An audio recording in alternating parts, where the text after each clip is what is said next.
ايه هي الاسباب اللي تخلي ابنك واقف عند نفس النقطه وما بيتحسنش؟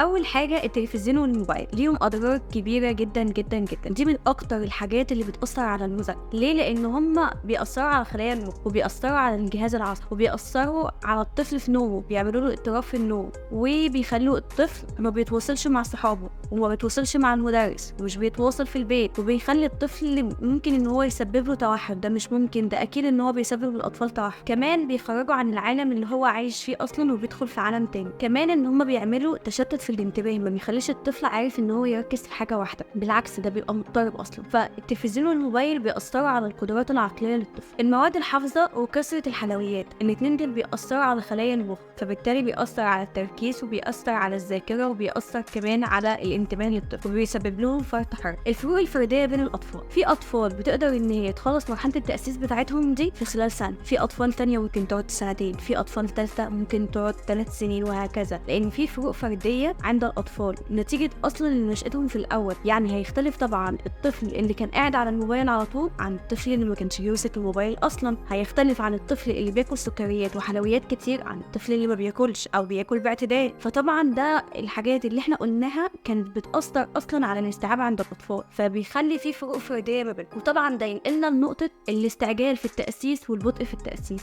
الاستعجال في التأسيس انك تكوني يلا انا عايزه انجز، يلا انا عايزه اخلص، يلا انا عايزه افرح بابني، يلا يلا يلا يلا. فبالتالي ما بتديهوش فرصه اصلا ان هو يستوعب هو بياخد ايه. يعني ما ينفعش ان انا استعجل مع ابني في المذاكره، ما ينفعش ان انا انتقل لمرحله القراءه والكتابه قبل ما اتقن الحروف، وما ينفعش ان انتقل من حرف لحرف الا لما اتقن الحرف اللي هو خده الاول. وهكذا في الانجليش ما ينفعش ان انا ادخل على الشورت فاول واللونج فاول وهكذا وهو اصلا مش عارف يميز الحروف عن بعضها ولا عارف اصلا الساوند بتاع اللتر. في نفس الوقت في الحساب او الماس ما ينفعش ان انا انتقل لمرحله الحل وهو اصلا مش عارف يميز الارقام عن بعضها. فلازم ان انا امشي خطوه خطوه واعدي من مرحله مرحله. وفي نفس الوقت ما ينفعش الاقي طفلي ان هو مستمر في مرحله التاسيس ومستوعب اللي بيتقال له ومستوعب المذاكره بتاعته واقول له لا لا لا ده انت لسه بدري، انت مستعجل ليه؟ ما ينفعش. لازم اشوف قدرات طفلي ايه وامشي عليه واحاول انمي منه واعلي من مستواه. ما اقفوش عند نقطه معينه، ما ساعدهوش ان هو يقف، بالعكس لما اخليه يمشي اكتر. نيجي لنقطه التشتيت بين مدرس ومدرس وحضانه وحضانه او حضانه ومدرس. في نقطه معينه لازم نثبت عليها، ان الطفل لازم يمشي مع حاجه واحده وانت كأم تبقي المساعده بتاعته. ما ينفعش ادي لابني مثلا ماده الانجليش ما ينفعش اديها مع المدرس ده وانا سمعت عن مدرس كويس فاخده واوديه لمدرس تاني واقعد اجرب. لا ما ينفعش، لا اما مدرس لا اما حضانه في نفس الوقت. طول ما انت ماشيه مع مدرس كويس يبقى خلاص كنسلي الحضانه ووديه الحضانه دي قبل المدرسه مثلا بشهر، بحيث ان هو يتعود على الصحيان بدري ويتعرف على اطفال جداد صحاب ليه ويتعاون ويتكلم. في نفس الوقت لو انت هتمشي مع حضانه كويسه يبقى خلاص كنسلي المدرس، وانت كده او كده سواء مع المدرس سواء مع الحضانه انت دورك الاهم.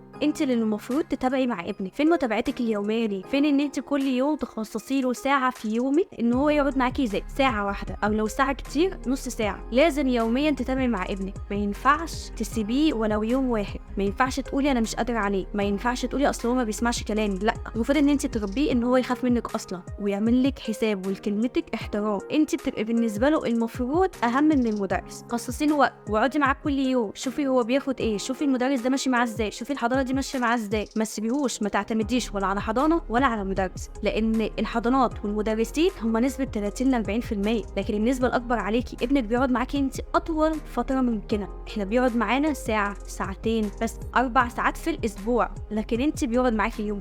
نيجي لنقطة الفصلان. ما ينفعش أفصل ابني نهائيا نهائيا نهائيا خلال مرحلة التأسيس، لأن دي أهم مرحلة وأصعب مرحلة. فما ينفعش أفصله. ما ينفعش أبص لولادي الأكبر منه وأقول ده هما مثلا في أجازة كبيرة دول 3 شهور يقعدوهم فيقعد مع إخواته ده الواد زهق. ما ينفعش. لازم أفصل ابني اللي في مرحلة التأسيس عن ولادي التانيين. وفي نفس الوقت حاجة ما ينفعش اودي حصه وغيب قدامه حصتين، اصل كان تعبان، اصل احنا سافرنا، اصل احنا ما كناش موجودين، اصل كان عندنا ضيوف. لازم افصل تماما تماما تماما في مرحله التاسيس. اخلي ابني ده كده انت في مرحله هتبني حياتك لقدام. ما ينفعش افصله. ما ينفعش الغياب، ما ينفعش الاعذار، ما ينفعش الحجج، ما ينفعش انا اصل هو واخد اجازه مع اخواته. ما ينفعش. ده انت في مرحله تاسيس، ومجموعتنا هتسهل معاكي المتابعه والمذاكره مع طفلك وانك ترفعي مستوى ابنك باقل مجهود. واحنا هنقدر نتابع معاك من خلال الجروب بتاعنا على الفيسبوك. كل اللي عليك انك تكتبي استفسارك وحد من مدرسينا هيرد عليك، ولما تطلبي المجموعة تقدري تشوفيها الاول قبل ما تستلميها، وتقدري برضو انك ترجعيها مع المندوب من غير اي تكاليف.